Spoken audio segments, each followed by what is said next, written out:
안녕하세요. 역사를 사랑하는 박사입니다. 오늘은 말레카 해협과 지브롤타 해협에 대해서 한번 알아보겠습니다. 말레카 해협은 인도네시아와 말레이시아, 싱가포르에 걸쳐 있는 해협입니다.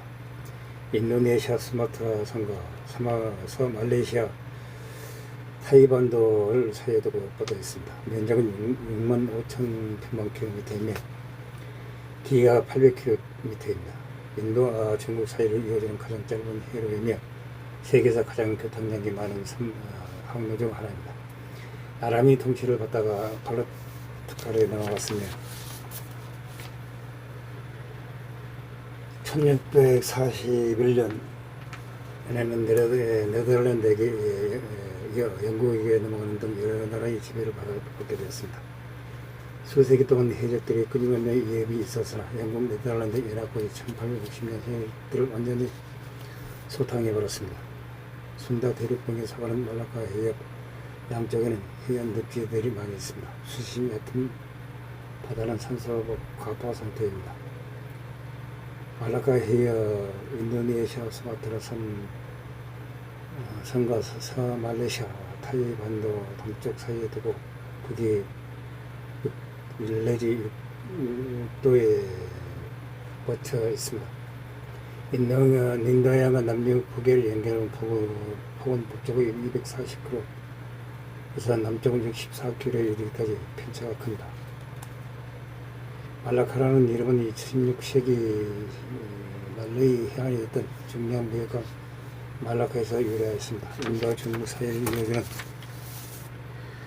가장 짧은 해로서 때때로 스트레이트라고 애매하게 이렇게 그려지기도 합니다. 세계에서 가장 교통량이 많은 선박 항로 중의 하나로서 옛날 아시아니 민족 대이동 당시 말레이 제도로서 통하는 통로로 이용되고 AD 2세기 파티니 가까이에 있는 말레이 반도 해안은 인도화된 매역 왕국 랑카스카의 군가지로 되기도 하였습니다.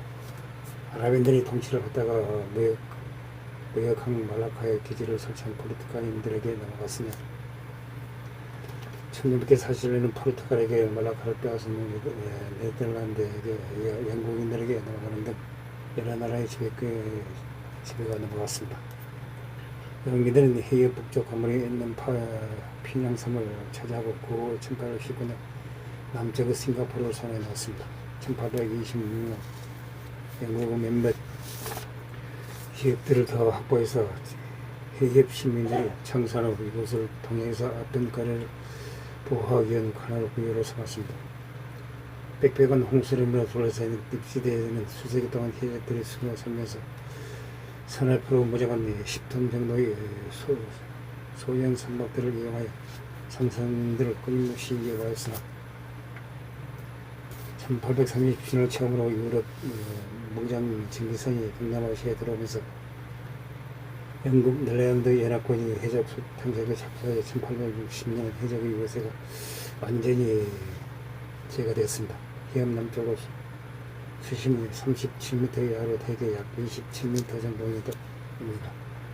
북서쪽으로 가면서 바닥이 점점 깊어지다가 만나면 해역 경계가 되는 200m 등심섬 지도에서 바다 호수 등의 수심이 같은 점을 연결하는 곡선에 이릅니다. 다라는 암초와 모래둔덕으로 둘러싸인 수많은 작은 섬들이 북서쪽으로 48km에 이르기까지 해협 남쪽 입구의 수를 막으며 펼쳐져 있습니다.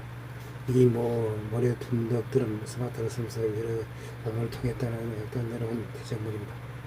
말라카의 이름은 말라카의 켈랑항 사이의 지역에 높이 15m 이르는 모래 둔덕이 가로측 방향으로 펼쳐져 있습니다. 이렇게 파도처럼 굽이친 많은 모래 언덕들은 가파른 북쪽의 긴 사막을 포함해서 비대칭적으로 모양을 이루고 있습니다. 록강강 어귀에서 좀 떨어져서 북쪽에 쌓여있는 계곡의 전경구조 켈랑항 가까이 있는 깊이 40km의 운河를 통해 예전에 물길이 지나던 차례를 알아볼 수 있는 시설학상으로 말라카 해협은 순다 대륙붕에 속합니다. 순다 대륙붕은 제4기 약 170만에서 250만 전에 형성된 광범위하고 옅은 지범위 상기 후기 약 700만 전에 이르러시 가평등에 의한 변함없이 지금까지 남아있는 지형으로 추측되고 있습니다. 변형되지 않는 상태의 제4기 당구와 1만 년 동안의 해협 바다에 쌓인 이단층을 통해 지구 역사의 최근 단계에서 지각 변동이 없었다는 사실을 확인할 수 있습니다.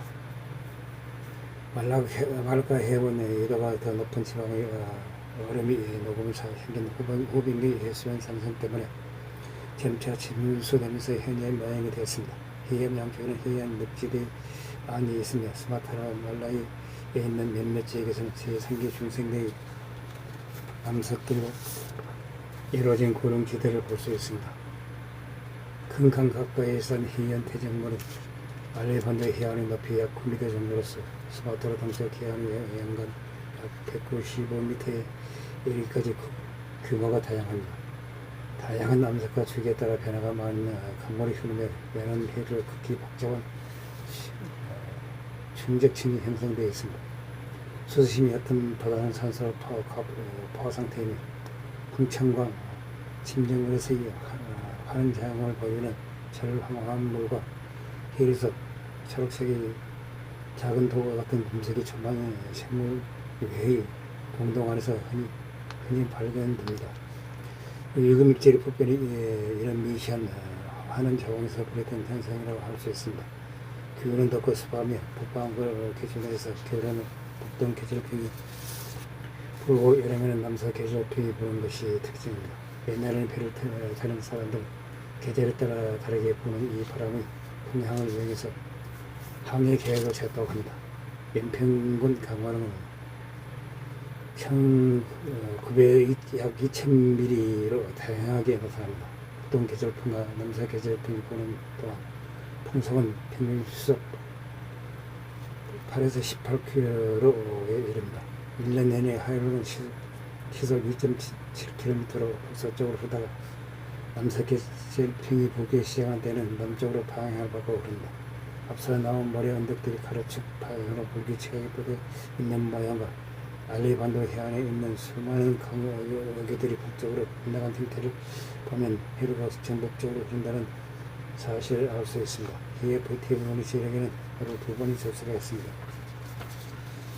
민물이 방향은 남동쪽에 약간 더 빠른 민물이 흐르면 초속 53에서 100cm로 반대 방향으로 흘러나갑니다. 스마트라 섬의 조수 간만의 차는 북부에서 약 2.4mm 좁다른 남쪽 지역에는 5.8m 정도로 다양하게 나타납니다. 말레이 반도 해안에서는 평균 2.8m 조수 간만의 차를 봅니다. 해면 온도는 동쪽이 30도 정도로 서쪽보다는 2.2도 정도 높습니다. 연간 온도 변화가 적어 2.2도를 넘지 않습니다. 해협 바다의 온도는 피낭섬 남쪽 지역이 대략 28도입니다. 북쪽으로 가면서 온도는 점점 내려가 안다만 해변에서는 12도가 됩니다. 육지에 가깝고 큰 강들이 있어서 염도는 낮은 편입니다. 순다 대륙봉체 바로 앞에 스마트라 섬 동쪽 해안에 일정들이 있어서 서기가 나올 가능성이 많습니다. 말라카 해협의 여러 형태의 선박들이 다니는 수로로서의 역할을 중동 유전과 동아시아의 여러 항구 사이 항해는 여단지 우선들이 다니는 통로이기도 합니다. 그 통량이 늘어나면서 일본을 비롯한 여러 인접국들이 해도의 예술을 상세하게 길어놓고 있습니다. 수지 은하를 건설하기 전까지는 지브랄타르 해협이 유일하게 지중해와 항해에서 다시 서해안으로 나가는 지역이었습니다. 그래서 고대 시절부터 헤라클레스의 기둥이라는 이름이 붙이면서 상당히 중요성이 높았습니다. 해협의 양안에는 항상 도시나 요새가 존재하였습니다. 해협의 폭이 바다 기준으로 보면 상당히 좁기 때문에 한쪽에서 다른 쪽으로 건너가기도 합니다. 건너가기도 좋습니다. 그래서 이베리아 반도를 정복한 세력이 북아프리카로 건너가거나 반대쪽 북아프리카를 확보한 세력이 유럽 방면으로 진출하기 위해서는 히브리로부터 해협을 거쳐가는 게 가장 필요합니다. 이상은 말라카 해협 떠나서 시베르 해협에 대해서 알아보겠습니다. 시베르 해협을 애초에 하니발 장군이 아프리카에서 있는 카르타고에서 파인 전쟁 너무 언쟁을 시작한 바탕으로 바로 식민지 에스페냐였습니다. 반나절 병영은 유럽에서 아프리카로 이동했으며 이슬람 제국의 경우에는 아프리카에서 유럽을 진출한 방황으로 시베르 해협을 건넜습니다. 특히 이슬람 제국의 경우에는 해협의 이름인 시베르를 붙이기까지 하였습니다. 얀코키스타 후반기에 들어 이슬람 세력이 점차 남쪽으로 밀려나면서 시베르 해협은 중요한 전쟁터가 되었습니다. 711년 이후 최초로 시베르 해협에 접근한 기독교 세력은 카스티아 왕국으로서 1278년 알레라스를 포위해서 개최되었습니다. 그러나 1192년에 카스티아는 타리파를 점령하여 해협의 거도를 확보하였습니다. 1309년 시베르를 점령하며 그 기세를 올렸습니다. 이에 모로코 그라나다 연합군이 두 도시를 수차례 해보려 했으나 실패하였습니다. 다만 카스티아 역시 기세를 이어 알레시라스를 포위하여 개최되었으며 모로코의 마린 왕조가 마침내 1333년 시베르를 수복합니다. 뒤이은 카스티아의 공세를 막은 마린 왕조는 남은 타리파를 공격하나 1340년 리오 살리도 전투에서 대패하고 오히려 카스티아 군이 2년이 그때 1344년 알레시라스까지 점령합니다. 결국 이베리아 반대에서 전면 출사하게 됩니다. 그러나 왕국은 포기하지 않고 계속 싸웠습니다.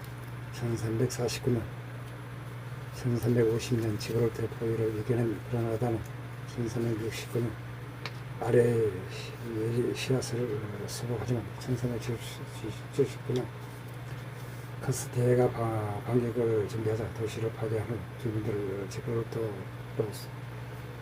소개시킵니다. 이후 해협에는 30년 넘게 평화가 지속됐습니다.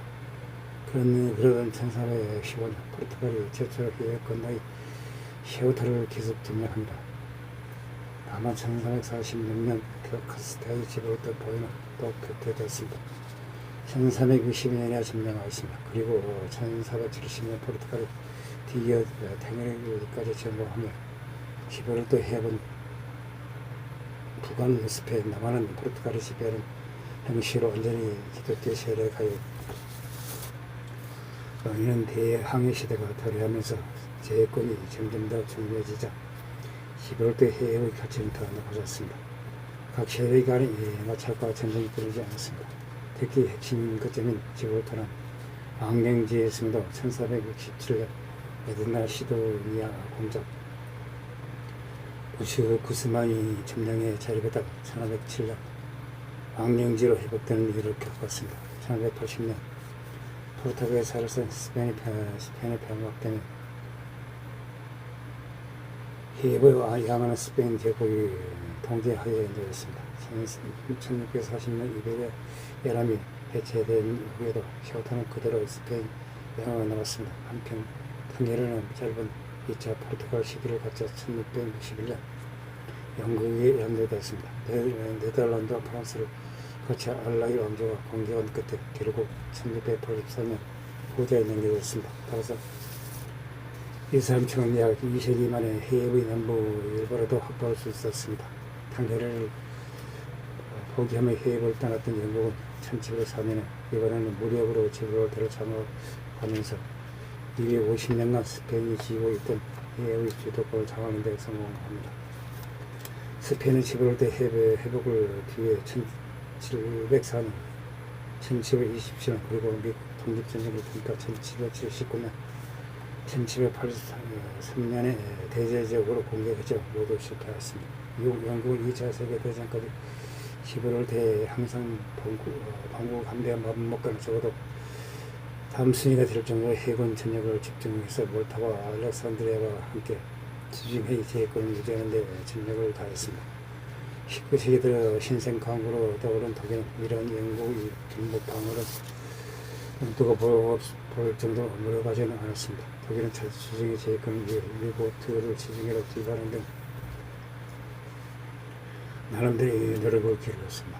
하지만 11월 대에 집중한 영국의 해군 전력이 너무 강하여 강한 데다가 앞서 언급했듯이 11월 대에 해류가 대부분 지중해로 들어오는 방향으로 그렇기 때문에 잠수함 같은 것은 투입하면 지중해로 들어오기는 쉽지만 나가기는 불가능한 상태가 발생하여 11월 뒤에 도시라는 말까지 나올 정도로 상황이 안 좋았습니다. 1940년 11월 아돌프 히틀러는 총통 지령 18호로 11월도 공격 계획인 필릭스 작전을 수립합니다. 그 기블러를 사령관으로 일개 군단이 스페인을 통과해 스페인 공군의 지원과 함께 11월달을 침공하는 계획이었습니다. 하지만 정규의 달인 프랑코는 11월달을 스페인에게 주겠다는 히틀러의 말에도 작전에 협조한 것을 거부하였습니다.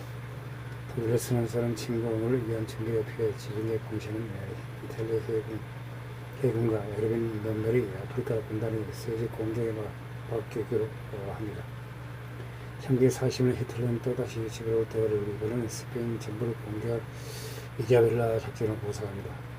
프랑코가 계속 진입을 지키자 프랑코가 연합군에 가담하거나 연합군이 나폴레옹 전쟁 때처럼 스페인을 통과해서 유럽을 공격할지도 모른다는 우려를 한 것이지만 계획에 그칩니다. 세계대전의 전전된 후에는 항공력의 발달과 영국의 피해를 효과 등이 합쳐져서 이처럼 절대적인 정치 지혜를 벗어났습니다. 하지만 21세기 시점에서 지중해나 학교에 있는 군용 함선들이 예양으로 나가려면 세지 운하로 나가지 않는 한 반드시 11월 때 해협을 거쳐야 하므로 지정학적 중요성은 매우 높은 편입니다. 스페인, 모로코, 영국의 해협 관계가 첨예하게 얽혀져 있습니다. 스페인들은 이 지역을 영해로 통제할 수 있는 스페인령 해우타와 스페인 무인도를 포기하지 않으려 하며 영국 또한 지정학적 중요성을 11월도 반환을 거부하고 있습니다. 모로코는 모로코대로 해우타 및 불가포의 스페인 도서지역 영역을 주장하고 있습니다. 이 해저 산단은 스페인의 텔파와 모로코의 탕헤르를 연결하여 유럽 아프리카를 직접 잇는 최초 탄den이 될 전망입니다. 다만 수요가 큰 2030년 모로코, 스페인, 포르투갈, 월드컵까지 완성되기는 사실상 쉽지 않습니다. 직선 거리는 13km지만 굴곡진 이후로 최대한 더 깊은 바다를 지나기 위해서입니다. 애초 최대한 거리인 중앙정부를 피한 것도 너무 깊어서 공사가 불가능한 상태라고 합니다. 이상 말레카 해협과 11월달 해협에 대해서 알아봤습니다. 당시 부족합니다. 양해 부탁드립니다. 감사합니다.